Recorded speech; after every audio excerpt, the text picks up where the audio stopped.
નમસ્કાર વિદ્યાર્થી મિત્રો, ગયા લેક્ચરમાં આપણે તફાવત ગણ, પૂરક ગણ તથા તેના ગુણધર્મ આપણે જોઈ ગયા. તફાવત ગણના કેટલાક ગુણધર્મ આપણે તો જોઈ ગયા અને પૂરક ગણ માટે પણ કેટલાક ગુણધર્મ જોઈ ગયા. કોઈ પણ ગણ આપણને આપેલો હોય તો એનો પૂરક ગણ મેળવીએ, ફરી પણ એનો પૂરક ગણનો પૂરક ગણ મેળવીએ તો મળતો ગણ એ આપેલ ગણ જ થાય. હવે સ્વાધ્યાય 1.5 એના એક્ઝામ્પલ. તો examples number 1, you equal to 1 2 3 4 5 6 7 8 9 અને A equal to 1 2 3 4, B equal to 2 4 6 8, C equal to 3 4 5 6. તો આ પ્રમાણે આપણને ગણ આપેલા છે, તો નીચેના ગણ શોધો. એ ડેશ નંબર 1, તો અહીં A equal to 1 2 3 4. A dash equal to એવા ઘટક એક્સ કે જે એમાં ન હોય પરંતુ યુમાં હોય, એટલે કે એના ઘટકો સિવાયના બાકીના યુના ઘટકો. એમાં 1 2 3 4 છે, તો 1 2 3 4, તો એ સિવાયના બાકીના કયા ઘટકો છે? તો 5 6 7 8 9. તો અહીં આપણે લખી શકીએ, અહીં તો એ ડેશ આમ તો લખી શકાય ઇક્વલ ટુ યુ માઇનસ એ, અને ઇક્વલ ટુ તો એમાં ન હોય એવા યુના ઘટકો, તો 1 2 3 4 સિવાયના યુના, તો બાકીના ઘટકો 5 6 7 8 અને 9. તો આ એ ડેશ મળે. એ જ રીતે એ યોગ સીનો ડેશ આપણે મેળવવો. તો સૌ પ્રથમ એ યોગ સી મેળવી દો. નંબર 2, અહીં નંબર 3, અહીં એ યોગ સી, એ અને સીનો યોગ ગણ. તો સૌ પ્રથમ એના હોય એવા બધા ઘટકો લખી દો. તો 1 2 3 4, 4 ઘટકો પહેલાં લખી દઈશું. ત્યારબાદ ગણ સીના ઘટકો, પણ એકનો એક ઘટક ફરીથી આપણે તો પુનરાવર્તિત કરવાનો નથી. તો 3 અને 4, તો ફરી લખવાની જરૂર નથી. તો 5 અને 6. તો આ એ અને સીનો યોગ ગણ થાય, અને માટે એ યોગ સીનો ડેશ અને ઇક્વલ ટુ, તો એ યોગ સીમાં ન હોય એવા યુના ઘટકો. તો અહીંયા 1 2 3 4 5 6 સિવાયના યુના બાકીના ઘટકો એટલે કે 7 8 9. માટે આપણે લખી શકીએ 7 8 9. તો આ ભાગેલ ગણ થાય.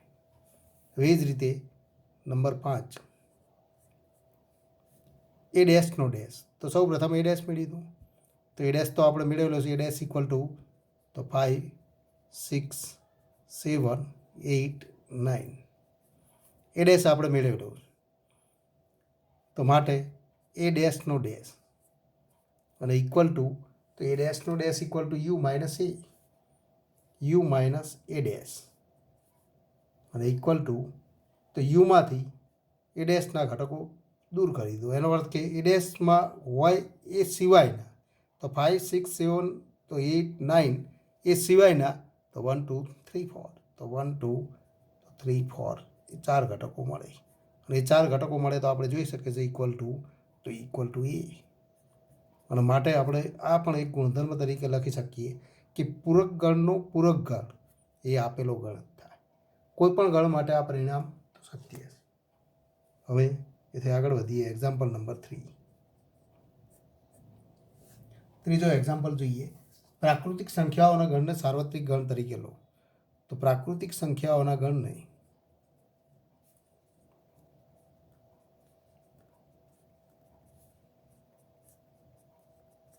સાર્વત્રિક ગણ તરીકે લઈ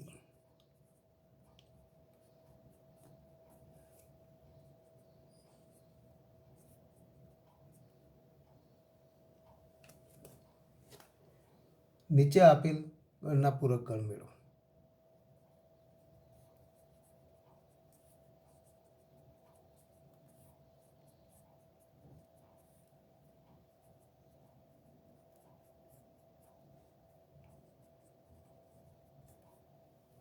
નંબર 1, એક્સ કે જ્યાં એક્સ એ યુગ્મ પ્રાકૃતિક સંખ્યા.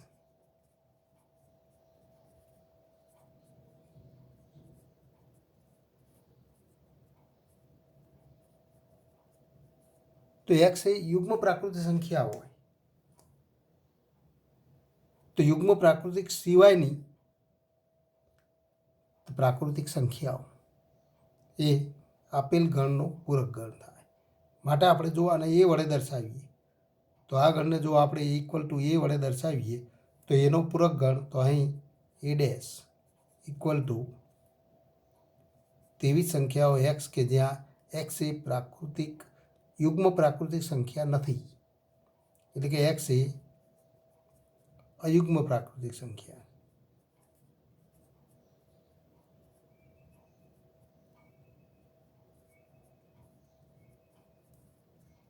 કારણ કે બધી જ પ્રાકૃતિક સંખ્યાઓને બે ભાગમાં વહેંચી શકાય, યુગ્મ પ્રાકૃતિક સંખ્યા અને અયુગ્મ.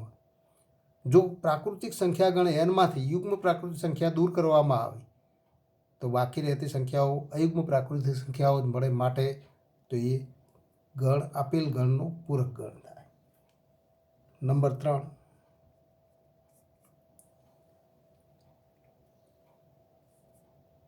એક્સ કે જ્યાં એક્સ એ 3નો ધન ગુણિત છે.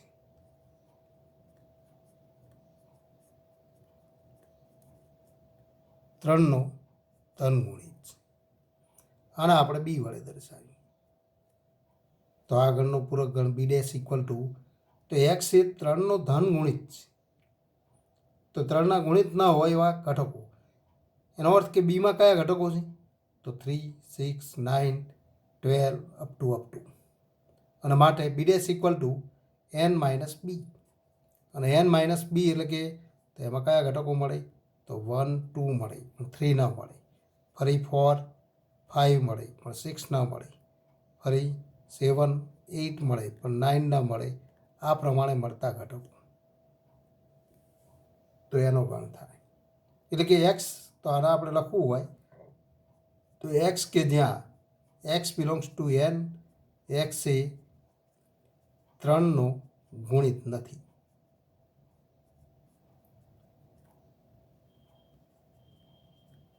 આ પ્રમાણે ગુણધર્મની રીતે પણ તો લખી શકાય. હવે નંબર 5, એક્સ કે જ્યાં એક્સ એ 3 અને 5 વડે વિભાજ્ય પ્રાકૃતિક સંખ્યા છે.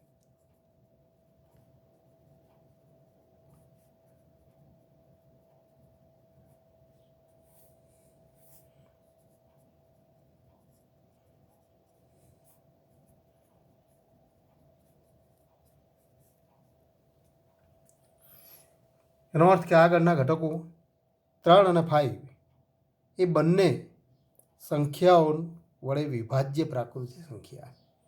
પણ આ ગણને આપણે દર્શાવીએ તો આપણે લખી શકીએ ઇક્વલ ટુ, આને આપણે સી વડે દર્શાવીએ તો ગણ સી ઇક્વલ ટુ, આપણે લખી શકીએ કે એક્સ એ 3 અને 5 તો 3 અને 5 તો 3 અને 5 બંને વડે વિભાજ્ય હોય એવી સંખ્યાઓ 3 અને 5ના તો લસા વડે વિભાજ્ય થાય. પણ 3 અને 5નો લસા 15 તો 15 વડે વિભાજ્ય થાય. એનો અર્થ કે એક્સ કે જ્યાં એક્સ એ 15 વડે વિભાજ્ય સંખ્યાઓ.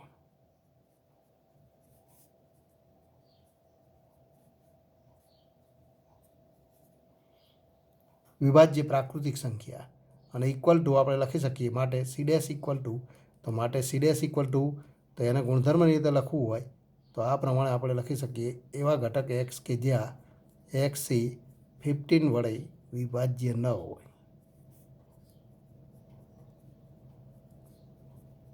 હોય તેવી પ્રાકૃતિક સંખ્યા.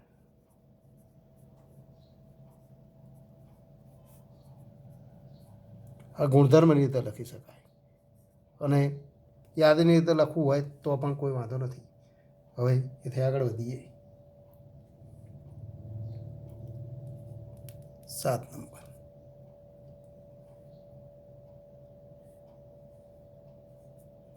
એક્સ કે જ્યાં એક્સ પ્લસ 5 ઇક્વલ ટુ 8. હવે અહીંયા આપણે કહી શકીએ આને ડી વડે દર્શાવીએ તો અહીં એક્સ પ્લસ 5 ઇક્વલ ટુ 8 અને implies x equal two 8 minus 5 એટલે કે ઇક્વલ ટુ 3 અને માટે આપણે કહી શકીએ કે ડીમાં માત્ર એક જ ઘટક 3 માટે D dash equal to N minus D એટલે કે એન માઇનસ 3 એટલે કે પ્રાકૃતિક સંખ્યા ગણ એનમાંથી માત્ર ઘટક 3 બાદ કરો. એને આપણે 1 2 4 5 6 7 અપ ટુ એ પ્રમાણે પણ લખી શકીએ, પણ અહીંયા તો આપણે આ પ્રમાણે લખીશું. હવે એક્ઝામ્પલ નંબર 5.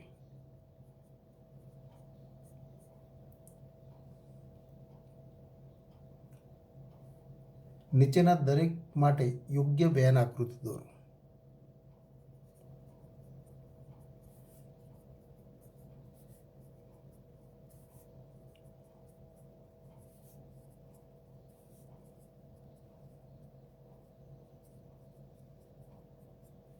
અહીંયા કેટલાક આપણને ઘણા આપેલા છે, એના માટે વેન આકૃતિ દોરવાની છે. નંબર 1, એ યોગ પીનો ડેશ. તો આની વેન આકૃતિ કેવી રીતે દોરી શકાય? તો સૌ પ્રથમ એ યોગ બી મેળવો. તો અહીં તો એ યોગ બીની વેન આકૃતિ, ત્યારબાદ એ યોગ બીની ડેશ, તો એ યોગ બીની વેન આકૃતિ આપણે અહીંયા દોરીએ. લંબચોરસ સાર્વત્રિક ગણ યુ દર્શાવશે યુ. એ અને બી તો એના વર્તુળ દર્શાવી દો. પણ એ અને બીનો તો બંને વર્તુળ દ્વારા ઘેરાયેલો સમગ્ર પ્રદેશ, તો આ એ યોગ બી દર્શાવે. માટે તો એ યોગ બી નો ડેશ ની વેન આકૃતિ. હવે આપણે આના ઉપરથી દર્શાવી શકીએ કે એ યોગ બીમાં ન હોય પણ યુમાં હોય એવા ઘટકોથી બનતો ગણ. તો આપણે કહી શકીએ કે એ અને બીના યોગગણની જે વેન આકૃતિ છે એ સિવાયનો તો લંબચોરસનો પ્રદેશ, એ યોગ બી તો રેખાંકિત પ્રદેશ છે, તો એ સિવાયનો પ્રદેશ. તો અહીંયા યુ આપણે દર્શાવીએ. હવે આપણે દર્શાવીએ અહીંયા એનું વર્તુળ દર્શાવીએ, અહીંયા બીનું વર્તુળ દર્શાવીએ. તો આપણે કહી શકીએ કે એ અને બીના વર્તુળ દ્વારા ઘેરાયેલા પ્રદેશ સિવાયનો યુનો પ્રદેશ. એનો અર્થ કે તો આ પ્રદેશ જે આપણે સીધે સીધો એ દર્શાવી શકીએ. જે વેન આકૃતિમાં અહીંયા જે પ્રદેશ છે એ સિવાયનો પ્રદેશ, તો એ માગેલો તો પ્રદેશ છે.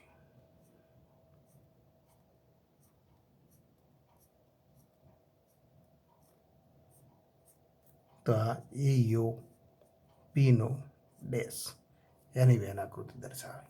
તો ટૂંકમાં કોઈ પણ વેન આકૃતિ દર્શાવવાની હોય તો આ રીતે આપણે તો વેન આકૃતિ દર્શાવીશું. તેથી આગળ વધીએ. એ ડેશ છેદ બી ડેશની વેન આકૃતિ દોરો. તો અહીંયા પણ બે ભાગમાં આપણે વેન આકૃતિ દોરીશું. તો એ ડેશની વેન આકૃતિ.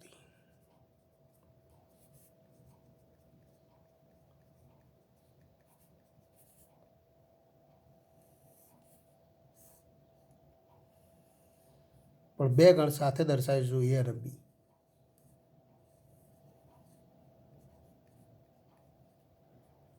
સાર્વત્રિક ગણ યુ. એના વર્તુળ સિવાયનો પ્રદેશ, તો એના વર્તુળ સિવાયનો પ્રદેશ આ પ્રદેશ એ ડેશ દર્શાવે.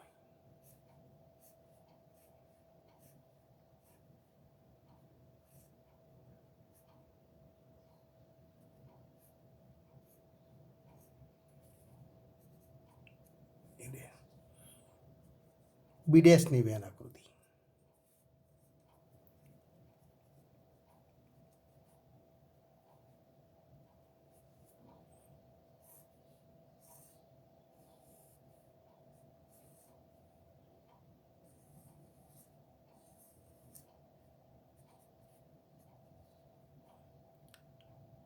તો બી સિવાયનું યુનો પ્રદેશ.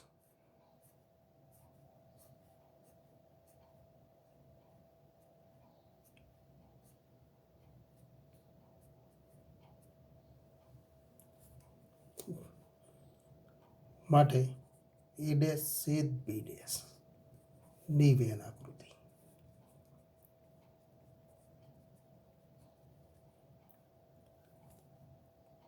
તો અહીંયા બંનેમાં સામાન્ય પ્રદેશ, તો રેખાંકિત પ્રદેશ અહીંયા જોઈએ તો એના વર્તુળ સિવાયનો પ્રદેશ છે, અહીંયા બીના વર્તુળ સિવાયનો પ્રદેશ. બંનેમાં સામાન્ય હોય એવો પ્રદેશ તો એ અને બીના વર્તુળ સિવાયનો પ્રદેશ મળે. એટલે માટે આપણે કહી શકીએ કે બંને આકૃતિને એક સાથે દોરીને પણ ગણતરી કરી શકાય. એના માટે તો આ રીતે પણ દોરી શકાય કે એ ડેશ માટે આડી રેખાઓ દ્વારા રેખાંકિત કરો પ્રદેશ અને બી ડેશ માટે ઊભી રેખાઓ દ્વારા રેખાંકિત કરો. બંનેનો સામાન્ય પ્રદેશ તો એક જ, તો આકૃતિમાં બંને પણ દર્શાવીને આપણે ગણતરી કરી શકીએ. એનો અર્થ કે અહીંયા આપણે આ બંને આકૃતિમાંથી સામાન્ય પ્રદેશ મેળવીએ તો આ એનું વર્તુળ દર્શાવીએ, આ બીનું વર્તુળ દર્શાવીએ તો આપણે જોઈ શકીએ છીએ કે એ સિવાયનો અને બી સિવાયનો પ્રદેશનો સામાન્ય પ્રદેશ તો એ અને બીના વર્તુળ દ્વારા ઘેરાયેલા પ્રદેશ સિવાયનો પ્રદેશ મળે. એનો અર્થ કે આ પ્રદેશ સામાન્ય મળે કે જેમાં તો આ બંને આકૃતિમાંથી સામાન્ય પ્રદેશ આપણે શોધી શકીએ.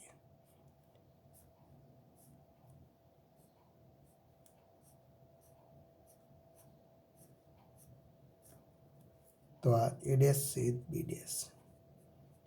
પણ દ મોર્ગનના નિયમથી આપણે જાણીએ છીએ એ ડેશ છેદ બી ડેશ ઇક્વલ ટુ એ યોગ બીનો ડેશ. તો એ અને બીના યોગગણ સિવાયનો પ્રદેશ મળે, જે અહીંયા તો આપણે વેન આકૃતિ દ્વારા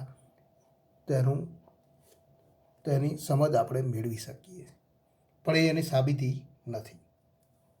હવેથી આગળ વધીએ. એક્ઝામ્પલ 5 આપણે જોઈ ગયા. Example number 7.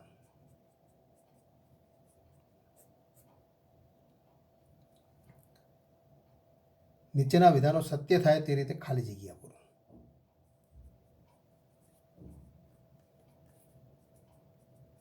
વિધાનો સત્ય થાય એ રીતે ખાલી જગ્યા પૂરો. નંબર 1 એ યોગ એ ડેશ અને ઇક્વલ ટુ ખાલી જગ્યા. નંબર 3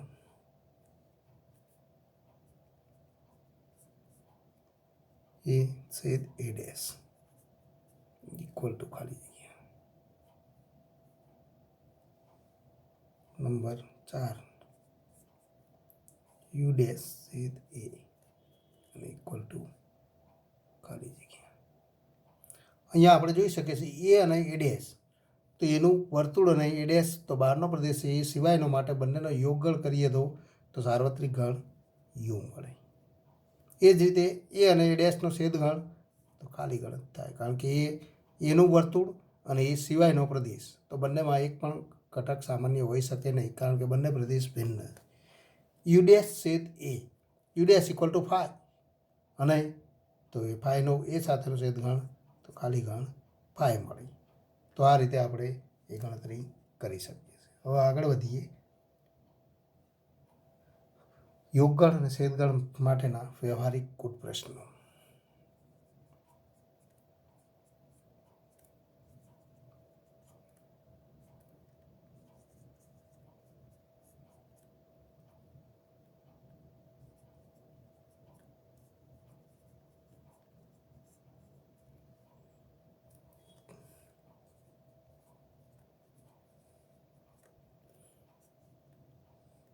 એનો અર્થ કે કોઈ બે ગણના ઘટકોની સંખ્યા આપણે જાણતા હોય તો યોગગણના, તો છેદગણના, તફાવત ગણના, પૂરક ગણના, તો આવા ગણના ઘટકોની સંખ્યા મેળવી શકાય કે કેમ? જો એમાં n ઘટકો હોય તો આપણે એને n નંબર ઓફ એ વડે દર્શાવીએ. તો દાખલા તરીકે ગણ એમાં 3 ઘટકો હોય તો એને ઇક્વલ ટુ 3 આપણે લખીએ. બીમાં 5 ઘટકો તો એન બી ઇક્વલ ટુ 5.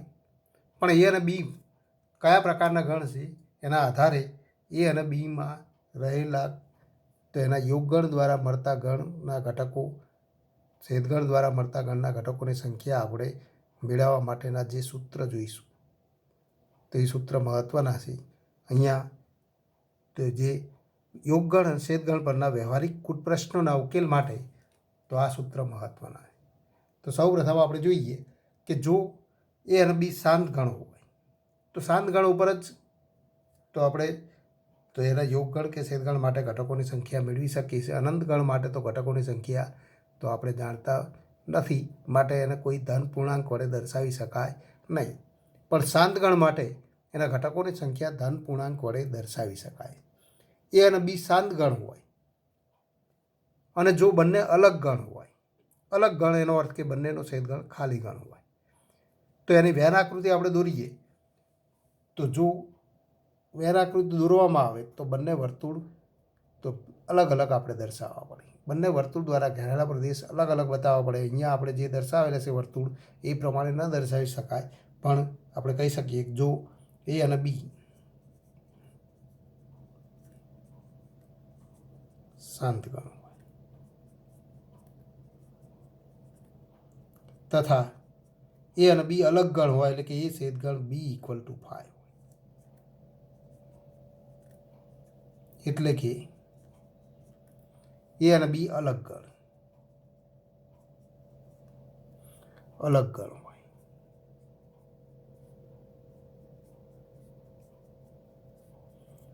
તો આપણે કહી શકીએ. તો તેની વેન આકૃતિ આપણે આ પ્રમાણે દોરી શકીએ. અહીંયા એના ઉપરથી પરિણામ મળે તો એવા અલગ ગણ માટે એની વેન આકૃતિ સરળતાથી આપણે સમજી શકીએ છીએ કે બંને ગણ અલગ ગણ હોય, એમાં એક પણ ઘટક સામાન્ય ન હોય, માટે બંને ગણ તો બંને ગણને વર્તુળ પણ અલગ અલગ પ્રદેશ દ્વારા ઘેરાયેલો તો પ્રદેશ હોય. એનો અર્થ કે બંને ગણમાં એક પણ ઘટક સામાન્ય ન હોય. જો અલગ ગણ હોય તો આપણે કહી શકીએ કે નંબર ઓફ એ યોગ બી, ત્યારે એ અને બીના યોગગણમાં રહેલા ઘટકોની સંખ્યા એ અને બીમાં રહેલા ઘટકોની સંખ્યાના સરવાળા બરાબર થાય. તો આ આપણને સૂત્ર મળે. તો આ પહેલું સૂત્ર મળે કે જો એ અને બી અલગ ગણ હોય, એટલે કે એ અને બીનો છેદગણ ખાલી ગણ હોય, તો આપણે કહી શકીએ નંબર ઓફ એ યોગ B equal to number of A plus number of B. એનો અર્થ કે જો અહીંયા 3 ઘટકો હોય, આ ગણમાં 3 ઘટકો અને અહીંયા 4 ઘટકો હોય, તો યોગ ગણમાં તો આ 3 અને 4નો સીધો સરવાળો થાય, એટલે કે N A plus N B થાય. તો આ પહેલું અગત્યનું પરિણામ છે. આ પરિણામ ખૂબ મહત્ત્વનું છે.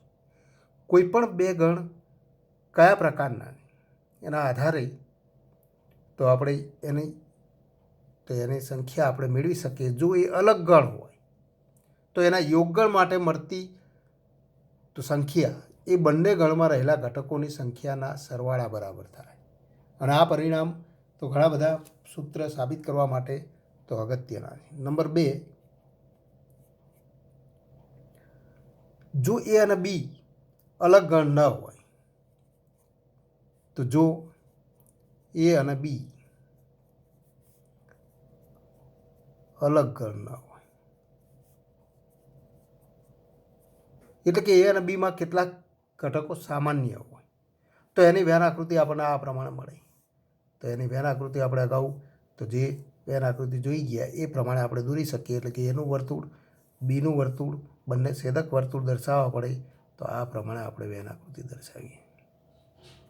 હવે આપણે જોઈએ તો આવા ગણના ઘટકોની સંખ્યાનો સરવાળો મેળવવો હોય તો વેન આકૃતિ ઉપરથી આપણે 3 ભાગમાં એનું વિભાજન કરી શકીએ. આ પ્રદેશ આપણે જાણીએ છીએ કે એના વર્તુળમાં બી સિવાયનો પ્રદેશ જે તો એ અને બીનો તફાવત છે, જેને આપણે એ માઇનસ બી વડે દર્શાવીએ.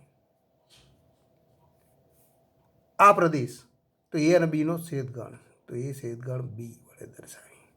અને આ પ્રદેશ તો એમાં રહેલા ઘટકો એ બી માઇનસ એના ઘટકો છે. એનો અર્થ કે એ અને બી ના યોગગણને આપણે 3 ભાગમાં વિભાજિત કરી શકીએ. તો એ અને બી અલગ ગણ ન હોય, એટલે કે આપણે કહી શકીએ એટલે કે જો એ છેદગણ B is not equal to 5, તો આપણે કહી શકીએ તો નંબર ઓફ એ યોગ બી, તો એ અને બીના યોગગણમાં રહેલા ઘટકોની સંખ્યા આપણે મેળવી. તો એ આ વેન આકૃતિ ઉપરથી આપણે લખી શકીએ કે તો એ અને બીનો યોગગણ એ અને બીના વર્તુળ દ્વારા ઘેરાયેલો આ સમગ્ર પ્રદેશ, અને એ સમગ્ર પ્રદેશ છે 3 ગણના યોગગણ સ્વરૂપે. એક એ માઇનસ બી, બીજો એ છેદ બી અને ત્રીજો બી માઇનસ એ, પણ ત્રણ ગણ અલગ ગણ અને માટે આપણે કહી શકીએ equal to number of A minus B. તો આ ત્રણેય ગણો અલગ ગણ હોવાથી આપણે તો ઉપરના પરિણામનો ઉપયોગ કરીને ટૂંકમાં સીધું સૂત્ર લખી શકીએ N A minus B plus N A છેદ ગણ બી પ્લસ એન બી માઇનસ એ. આવું આપણે સૂત્ર લખી શકીએ અને ઇક્વલ ટુ તો ફરી આગળ તો આમાંથી આપણે તો સૂત્ર યાદ રાખી શકીએ એવા સ્વરૂપમાં નિરૂપણ મેળવવા માટે આપણે જોઈ શકીએ છીએ એન એ માઇનસ બી અને એન એ છેદ બી આ બંનેનો સરવાળો. તો એ તો નંબર ઓફ એ બરાબર થાય, કારણ કે એ બંને ગણ ફરી આપણે કહી શકીએ બંને અલગ ગણ છે, એનો યોગ ગણ એ માટે તો આ કિંમત તો એ બરાબર થાય. ફરી આમાં આપણે તો એન એ છેદ બી ઉમેરીએ અને બાદ કરીએ તો આના આપણે ત્રણ ભાગમાં તો આ રીતે આપણે લખી શકીએ N A minus B plus N A છેદ બી plus N B minus A plus N A છેદ બી માઇનસ એન એ છેદ બી. એનો અર્થ કે આ ત્રણ પદમાં આપણે એક પદ ઉમેરી છે એ અને બીના છેદગણના ઘટકોની સંખ્યા ઉમેરો અને બાદ કરો. હવે આપણે જોઈ શકીએ છીએ કે આ પદ આ બંનેનો સરવાળો એટલે કે એ માઇનસ બીના ઘટકો અને એ છેદ બીના ઘટકોની સંખ્યાનો સરવાળો એ તો એમાં રહેલા ઘટકોની સંખ્યા બરાબર થાય અને એ જ રીતે એન બી માઇનસ એ અને એન એ છેદ બી એના ઘટકોનો સરવાળો તો બીમાં રહેલા ઘટકોની સંખ્યા બરાબર થાય એટલે કે આ એને બરાબર થાય તો equal to N A plus આ સરવાળો તો એન બી બરાબર થાય number of B minus N A છેદ બી. તો આ પરિણામ આપણે સાબિત કરી શકીએ, પણ અહીંયા આપણે એને સાબિતી આપતા નથી. વેન આકૃતિની મદદથી એ તો સીધું આપણે સમજી શકીએ. વેન આકૃતિથી આપણે પરિણામ મેળવીએ. આમ તો એ સાબિત પણ કરી શકાય કે એ માઇનસ બી અને એ છેદ બી, તો આવા પરિણામો આપણે 11મા ધોરણમાં જોઈ ગયા. એ માઇનસ બી અને એ છેદ બીનો છેદગણ ખાલી ગણ અને એનો યોગ ગણ એ બરાબર થાય. તો એ પરિણામો આપણે જોઈ ગયા હતા. તો સીધું તો આપણને બીજું સૂત્ર મળે એ અને બી કોઈ પણ પ્રકારના ગણ હોય એટલે કે તો એ ખાલી ગણ હોય કે ખાલી ગણ ન હોય તો એના માટે આ સૂત્ર મળે જે સૂત્ર મહત્વનું છે બે ગણના યોગગણ માટે ઘટકોની સંખ્યા આપતું સૂત્ર. હવેથી આગળ વધીએ કે બીજા પણ પરિણામો મળે. તો આ બે પરિણામ ઉપરથી એક બીજું પણ સૂત્ર મળે કે અહીં આપણે જોઈ ગયા કે અહીં તો N A minus B plus N A છેદ ગણ બી.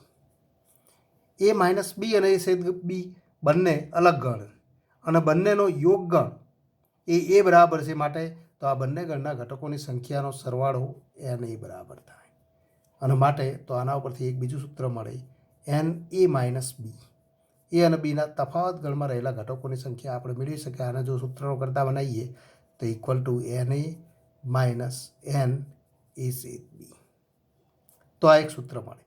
આ સૂત્ર ઘણી બધી રીતે સાબિત કરી શકાય. વેન આકૃતિની મદદથી અલગ રીતે પણ આપણે એ સૂત્ર મેળવી શકીએ છીએ, પણ અહીંયા આપણે ટેક્સ્ટબુક પ્રમાણે તો આ પ્રમાણે આપણે એની સાબિતી આપીશું.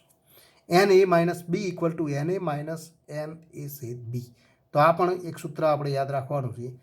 એ જ રીતે તો આ ઉપરથી આપણે તો બીજું પણ સૂત્ર લખી શકીએ એ અને બીનો તફાવત, પરંતુ આપણે જાણીએ છીએ એ માઇનસ બી તો એને આપણે તો તફાવત ગણના ગુણધર્મમાં આપણે જોઈ ગયા હતા એ માઇનસ બી ઇક્વલ ટુ તો એ છેદ ગણ બી ડેશ અને માટે તો આ સૂત્રને બીજા સ્વરૂપમાં પણ લખી શકાય એન એ છેદ બી ડેશ અને ઇક્વલ ટુ તો N A minus N A છેદ બી.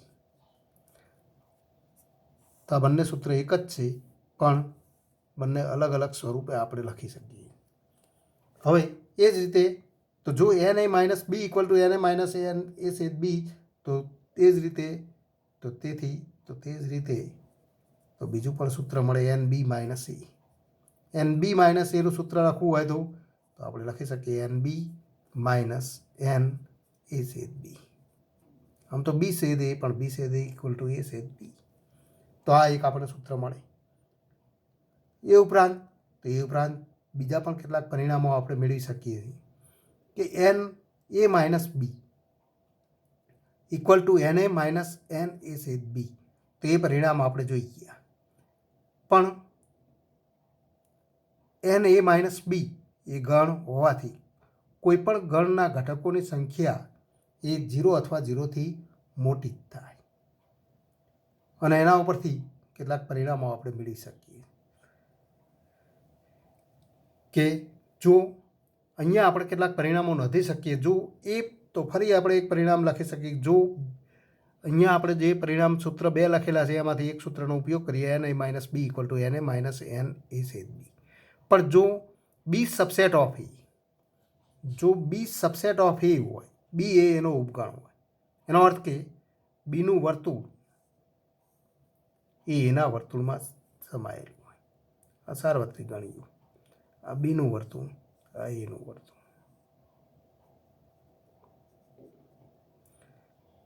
તો આ પ્રદેશ તો એ અને બીનો તફાવત ગણ તો આ પ્રદેશ એ અને બીનો તફાવત ગણ દર્શાવે એ માઇનસ બી દર્શાવે તો જો બી સબસેટ ઓફ એ તો આપણે કહી શકીએ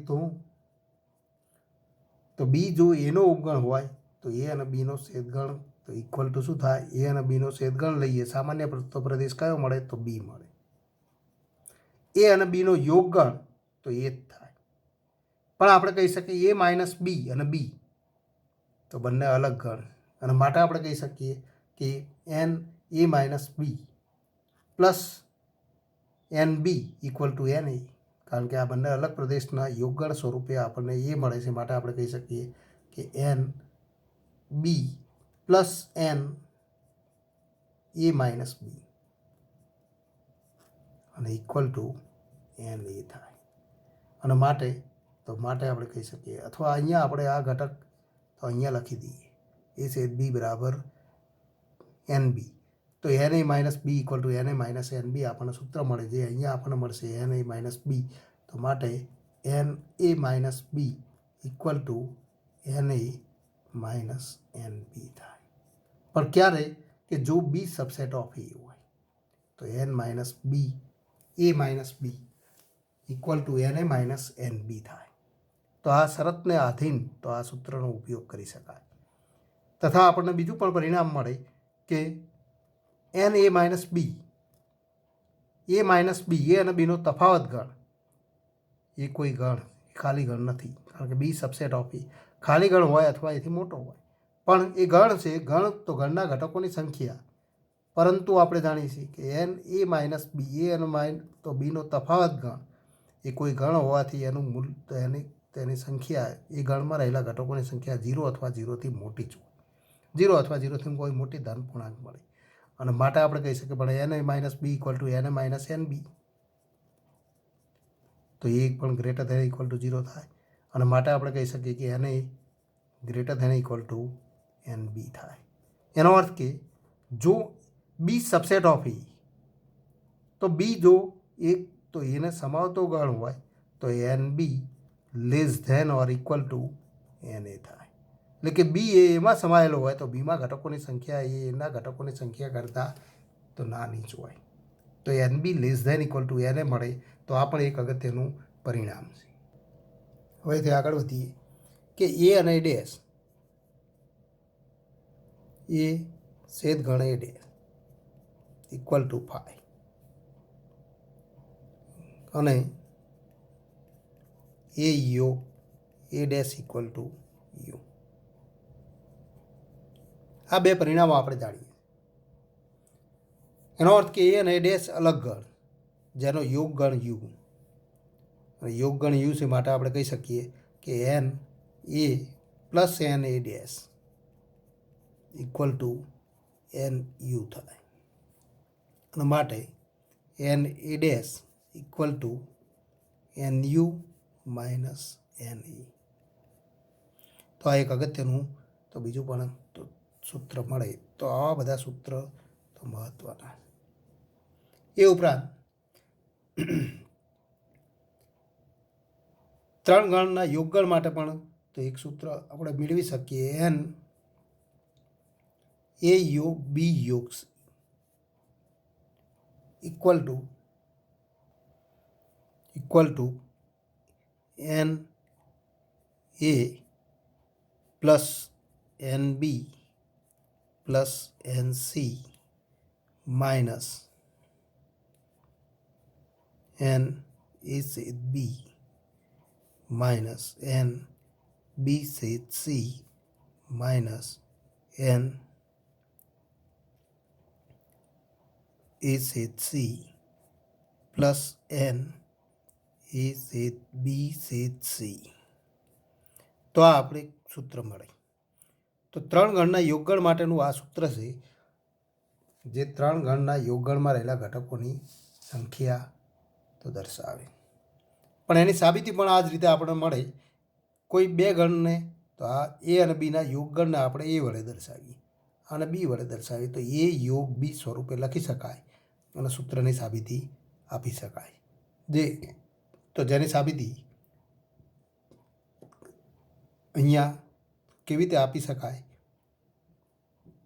તો એ આપણે તો સીધી સાબિતી આપી શકીએ છીએ, પણ એની જરૂર નથી.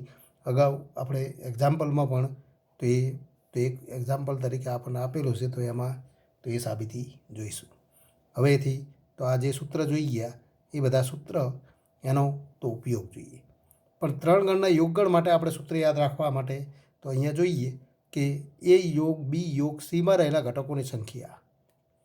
તો એમાં રહેલા ઘટકોની સંખ્યા એટલે કે N A plus N B plus N C minus N A છેદ બી માઇનસ એન બી છેદ સી માઇનસ એન એ છેદ સી પ્લસ એન એ છેદ બી છેદ સી થાય. ત્રણ ગણની વેન આકૃતિ આપણે દર્શાવી હોય તો આ રીતે આપણે દર્શાવી શકીએ.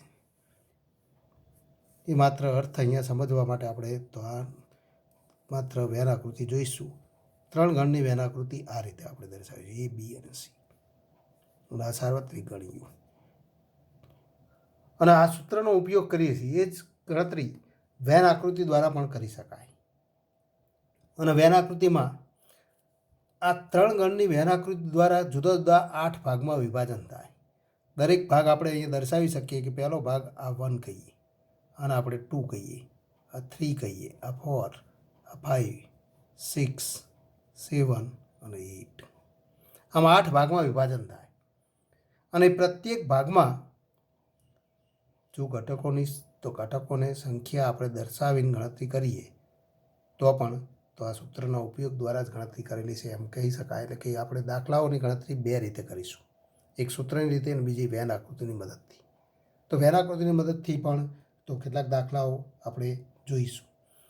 પણ એના માટે જુદા જુદા પ્રદેશ એ કયો પ્રદેશ દર્શાવે એ આપણને ખ્યાલ આવવો જોઈએ. એ એક્ઝામ્પલમાં આપણે તો જોઈશું. હવે ઉદાહરણ નંબર 23 કે એક્સ યોગગણ વાયમાં 50 ઘટકો.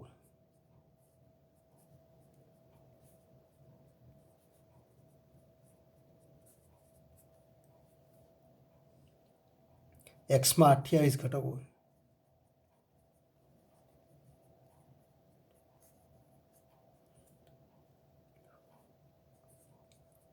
વાયમાં 32 ઘટકો.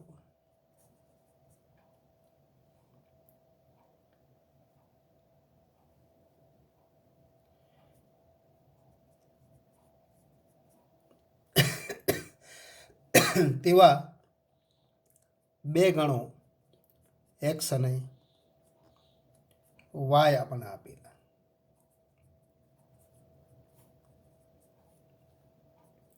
તો એક્સ છેદ ગણ વાયમાં કેટલા ઘટકો છે?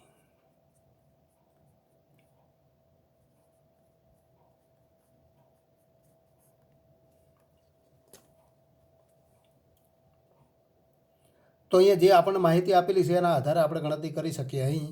અહીં આપેલી માહિતીથી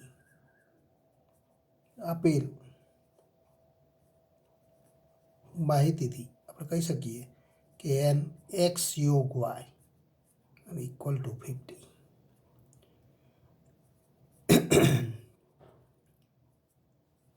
N X equal to 28, N Y equal to 32 અને એન એક્સ છેદગણ વાય આપણે મેળવવા. પણ યોગગણ માટે આપણે સૂત્ર જોઈ ગયા કે પરંતુ એક્સ અને વાયના યોગગણ માટેનું આપણે સૂત્ર જોઈ ગયા. એ સૂત્રથી આપણે ગણતરી કરી તો એન એક્સ યોગ Y equal to the number of X plus number of Y minus number of X છેદ ગણ વાય. તો આમાં બધી કિંમતો લખી દઉં. માટે તો એન એક્સ યોગ વાય ઇક્વલ ટુ 50.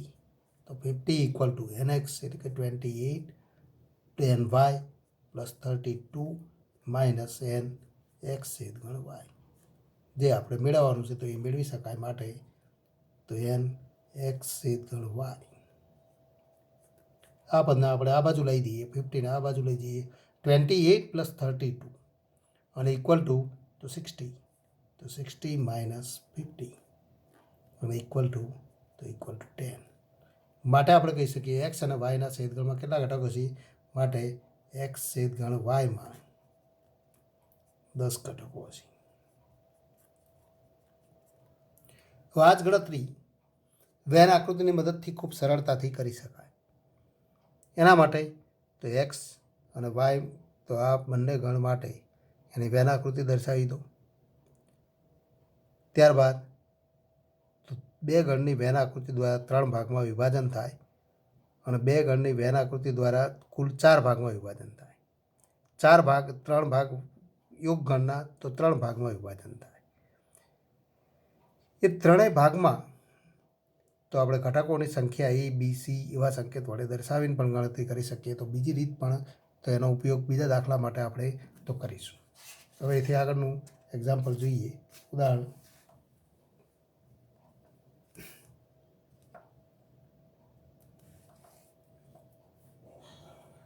નંબર 25. 35 વિદ્યાર્થીઓના વર્ગમાં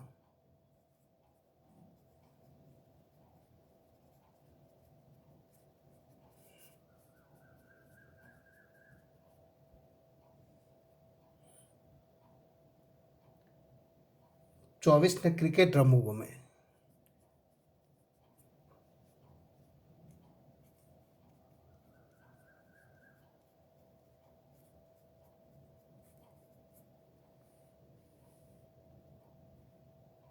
અને 16ને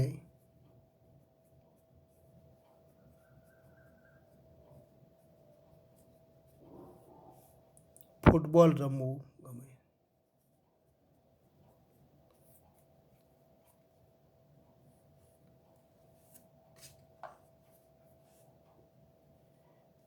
દરેક વિદ્યાર્થી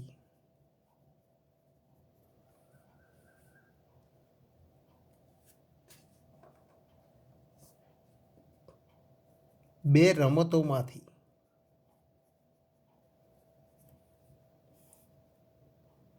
ઓછામાં ઓછી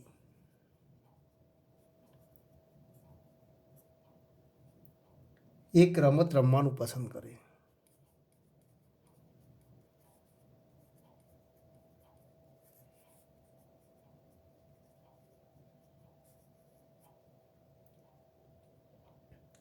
ક્રિકેટ અને ફૂટબોલ બંને રમત રમવાનું કેટલા વિદ્યાર્થી પસંદ કરતા હશે.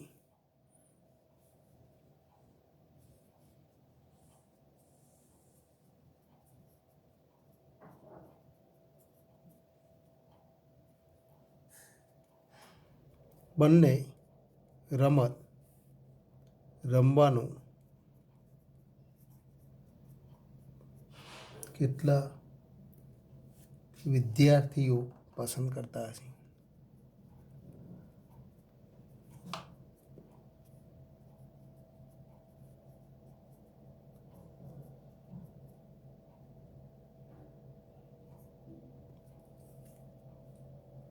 તો આ આપણે જવાબ મેળવ્યો છે. આ વ્યવહારિક ઉદાહરણો છે પણ એના માટે આપણે તો જોઈ ગયા એ પ્રમાણે તો સૂત્રનો ઉપયોગ કરીશું. 35 વિદ્યાર્થીઓના વર્ગમાં 24ને ક્રિકેટ રમવું ગમે અને 15ને ફૂટબોલ રમવું ગમે છે. દરેક વિદ્યાર્થી બે રમતોમાંથી ઓછામાં ઓછી એક રમત રમવાનું પસંદ કરે. એનો અર્થ કે કોઈ એક રમત તો પસંદ કરે જ.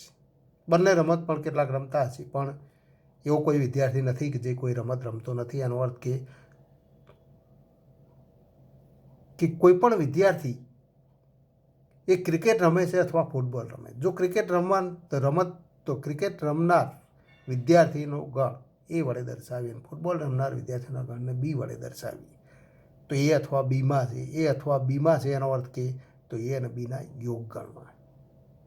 અને માટે તો યોગગણ એ અને બીનો યોગગણ એ અને બી બંને ગણમાંથી ઓછામાં ઓછા એક ગણમાં હોય એ અર્થ દર્શાવે. એનો અર્થ કે યોગગણ એ અને બીનો યોગગણ, તો કોઈ ઘટક યોગગણનો ઘટક છે એવું ક્યારે કહી શકાય? તો એ અથવા બીમાંથી ઓછામાં ઓછી એક ગણનો ઘટક હોય ત્યારે એ અને બીના યોગગણનો ઘટક થાય. તો અહીં આપણને આપેલી માહિતીને તો સાંકેતિક સ્વરૂપમાં, ગાણિતિક સંકેતમાં લખતા આવડવું જરૂરી છે. અને એના માટે આ શાબ્દિક સ્વરૂપના અર્થ પણ મહત્ત્વના છે.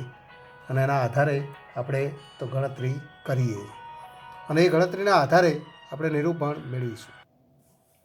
તો ક્રિકેટ અને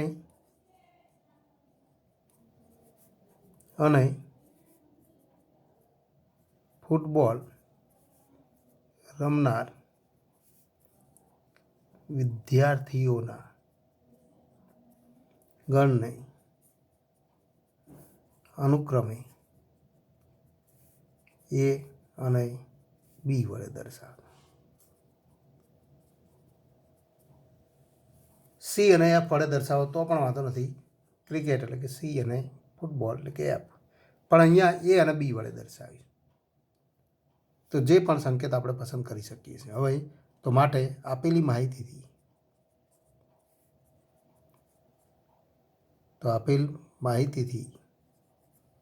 તો કહી શકીએ એન નંબર ઓફ 35 વિદ્યાર્થીઓના વર્ગમાં 24ને ક્રિકેટ રમવું ગમે. માટે આપણે કહી શકીએ કે ક્રિકેટ રમનાર વિદ્યાર્થીઓનો ગણ એ. માટે તો આપેલ માહિતીથી એને equal to 24, N B equal to 16. હવે આપણને આપેલું દરેક વિદ્યાર્થી બે રમતમાંથી, તો આ 35 વિદ્યાર્થીઓ બે રમતમાંથી કોઈ એક અથવા એકથી વધુ રમત પસંદ કરે છે, પણ એક અથવા એકથી વધુ ગણમાં હોય એવા ઘટકોનો ગણ એ અને બીના યોગગણ દર્શાવે. તો આપણે કહી શકીએ એન એ યોગ બી ઇક્વલ ટુ 35. એ અને બીના યોગગણમાં કુલ 35 વિદ્યાર્થીઓ. અને માટે તો આટલી માહિતી આપણને આપેલી છે. હવે આપણને તો પ્રશ્ન કરેલો છે ક્રિકેટ અને ફૂટબોલ બંને રમત રમવાનું કેટલા વિદ્યાર્થીઓ પસંદ કરતા હશે? એનો અર્થ કે તો એન એ અને બીનો છેદગણ, તો એમાં ઘટકોની સંખ્યા આપણે મેળવી. તો એ મેળવવા માટે ફરી સૂત્રનો ઉપયોગ કરો, પરંતુ તો આપણે જાણીએ છીએ કે એન એ યોગ B equal to N A plus N B minus N A છેદ બી. પણ એને ઇક્વલ ટુ તો આપણને આપેલા છે 24 પ્લસ એન બી તો 16 માઇનસ એન એ છેદગણ બી. પણ એન એ યોગ બી ઇક્વલ ટુ 35. તો માટે આવું પરિણામ મળે. માટે આપણે કહી શકીએ એન એ છેદગણ બી, એ અને બીનો છેદગણ આપણે મેળવીએ તો આ બાજુ લઈએ અને આ બાજુ લઈ જઈએ. 24 પ્લસ 16 એટલે કે તો 40 માઇનસ 35 અને ઇક્વલ ટુ 5. માટે એન એ છેદગણ બી ઇક્વલ ટુ 5. માટે આપણે કહી શકીએ માટે ક્રિકેટ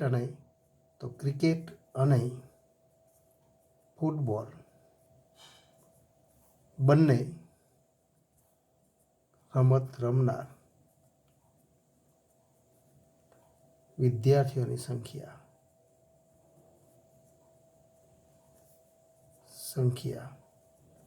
5 મળે.